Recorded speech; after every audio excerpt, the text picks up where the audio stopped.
नमस्कार, मैं राजीव लोचन पंकज। निवेशकों की हर तरह की क्वेरी मेरे पास आती रहती है। तो हाल के दिनों में सेक्टरल फंड को लेकर बहुत ज़्यादा क्वेरी आ रही है कि सेक्टरल फंड में इन्वेस्ट करें क्या, किस सेक्टरल फंड में करें। तो समझते हैं कि ये सेक्टरल फंड है क्या चीज़। नॉर्मल म्यूचुअल फंड तो आप सारे लोग लगभग जानते हैं।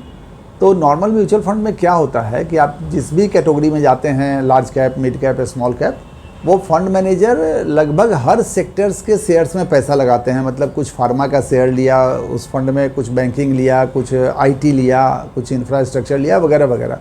वो चाहे लार्ज कैप हो या मिड कैप या स्मॉल कैप, उससे फ़र्क नहीं पड़ता है, वो कैटेगराइजेशन है। सेक्टरल फंड में क्या होगा कि आपने मैंडेट ही दिया है फंड मैनेजर को कि एक खास सेक्टर में मैक्सिमम पैसा लगाने का। जैसे सपोज कीजिए कि फार्मा सेक्टर का कोई फंड है, तो वो मैक्सिमम शेयर्स फार्मा कंपनीज का खरीदेगा। वो चाहे डॉक्टर रेड्डी का खरीदे, रैनबैक्सी का खरीदे, सिप्ला खरीदे, इप्का खरीदे। मतलब ये हो सकता है कि किसी कंपनी का शेयर ज़्यादा, किसी का कम ले, लेकिन मैक्सिमम पैसा लगेगा फार्मा कंपनीज में। या आईटी सेक्टर का फंड आप ले रहे हैं तो मैक्सिमम पैसा आईटी कंपनीज में लगेगा, इन्फोसिस, विप्रो, टीसीएस, एचसीएल वगैरह जो भी है। तो सेक्टरल फंड इस मामले में नॉर्मल म्यूचुअल फंड से, डाइवर्सिफाइड म्यूचुअल फंड से अलग है। अब बात रह गई कि सेक्टरल फंड में इन्वेस्ट करना चाहिए कि नहीं करना चाहिए। तो उसके फ़ायदे नुकसान को समझिए कि ये हम लोग जानते हैं कि लंबे समय में स्टॉक मार्केट बहुत हैंडसम रिटर्न देता है, राइट। कभी ऊपर कभी नीचे, लेकिन कुल मिला के लंबे समय में बढ़िया रिटर्न देता है। लेकिन एक खास सेक्टर नॉर्मल स्टॉक मार्केट से डिफरेंट वे में बिहेव कर सकता है। मतलब क्या हुआ आसान शब्दों में कि सपोज कीजिए कि पूरा का पूरा शेयर बाजार तो नहीं बढ़ा, लेकिन एक खास सेक्टर में तेज़ी आई। जैसे आप याद कीजिए कोविड के समय में जब पूरा बाजार नीचे जा रहा था तो आईटी, फार्मा, ये सब सेक्टर्स खूब अच्छा खासा बढ़ रहे थे। या हाल के दिनों में जब जियोपॉलिटिकल सिचुएशंस ख़राब होने लगे दुनिया में, लड़ाई वड़ाई बढ़ गई, भारत पाकिस्तान की लड़ाई अभी हाल में हुई, तो डिफेंस सेक्टर के शेयर्स बढ़ रहे थे। तो बाजार नहीं बढ़ा लेकिन एक खास सेक्टर बढ़ा। या इसके ठीक उल्टा हो सकता है कि पूरा बाजार तो बढ़ा लेकिन एक खास सेक्टर नहीं बढ़ा। जैसे फार्मा ले लीजिए आप। फार्मा का केस और इंटरेस्टिंग है।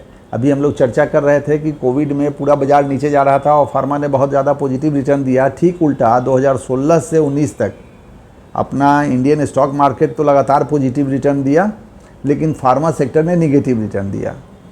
तो ये फ़र्क पड़ेगा सेक्टरल फंड में। तो सेक्टरल फंड में अगर पैसा निवेश कर रहे हैं तो आपको इस बात के लिए तैयार रहना पड़ेगा कि आपका रिटर्न नॉर्मल स्टॉक मार्केट से डिफरेंट हो सकता है। डिफरेंट का मतलब फ़ायदा नुकसान दोनों ही है, लेकिन डिफरेंट हो सकता है। अब बात है कि लगाना चाहिए कि नहीं लगाना चाहिए। तो ये ऐसे समझिए कि अगर कोई पुराना निवेशक है तो वो उसको कुछ हद तक कुछ परसेंटेज पोर्टफोलियो का लगाना चाहिए। या कोई बड़ा निवेशक है, मैं ऐसा क्यों कह रहा हूँ कि जब मैं पुराना निवेशक बोलता हूँ, अगर कोई 10 साल पुराना इन्वेस्टर है तो मैं मान के चल रहा हूँ कि उसके पोर्टफोलियो में अच्छा खासा प्रॉफिट का पैसा आके जमा हुआ होगा। पिछले 10 साल में अगर इन्वेस्टमेंट लगातार किया होगा उसने तो अच्छा खासा पैसा प्रॉफिट का होगा। तो उस पोर्टफोलियो में थोड़ा पैसा एक रिस्की बेट पर लगाने में कुछ खास फ़र्क नहीं पड़ेगा अगर वो सेक्टर नहीं भी मूवमेंट करेगा तो। या बड़ा इन्वेस्टमेंट पोर्टफोलियो साइज आपका बड़ा है तो भी आप एक छोटा सा हिस्सा एक खास सेक्टर पर बेट कर सकते हैं। ऑफ कोर्स आपको पैसा लगाने के पहले ये देखना होगा कि उस सेक्टर पर आप बुलिश क्यों हैं, क्यों आपको लगता है कि इस लेवल के बाद उस सेक्टर में नॉर्मल मार्केट से ज़्यादा तेज़ी आएगी। अगर आप इस बात से कन्विंस हैं तो उस सेक्टर में एक छोटा हिस्सा पोर्टफोलियो का लगा सकते हैं, लेकिन याद रखिए कि छोटा ही हिस्सा होना चाहिए। मतलब टोटल पोर्टफोलियो का छोटा हिस्सा एक खास सेक्टर में लगा सकते हैं। और एक और इम्पॉर्टेंट पॉइंट है सेक्टरल फंड में पैसा लगाते वक्त कि एंट्री जितना इम्पॉर्टेंट है किसी एक खास सेक्टर में, नॉर्मल मार्केट में, नॉर्मल म्यूचुअल फंड में पैसा लगाते वक्त आपको कतई देखने की ज़रूरत नहीं है कि बाज़ार का क्या लेवल है। क्योंकि बाज़ार का कोई लेवल हो, अगर आप लॉन्ग टर्म के लिए टिके रहिएगा तो आपको बढ़िया रिटर्न मिलेगा, ये मान के हम लोग चलते हैं। लेकिन एक खास सेक्टर में जब आप लगा रहे हैं तो आपको देखना होगा कि हाँ वो सेक्टर अभी लो प्राइस में अवेलेबल है, वहाँ पर इन्वेस्ट कर सकते हैं।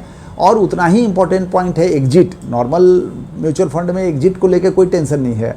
आप लंबे समय टिके रहिए, गोल का टाइम आ गया तो वो गोल के बराबर पैसा भी बन चुका होगा उस फंड में, आप निकल जाइएगा। लेकिन सेक्टरल फंड में एग्जिट बड़ा इंपॉर्टेंट पॉइंट है कि उस सेक्टर में कब एंट्री करें और कब उस सेक्टर का समय लगभग पूरा हो गया वहाँ से एग्जिट कर जाएं। तो सेक्टरल फंड में निवेश करते वक्त ये 2-4 सावधानियाँ रखनी चाहिए। Okay, thank you.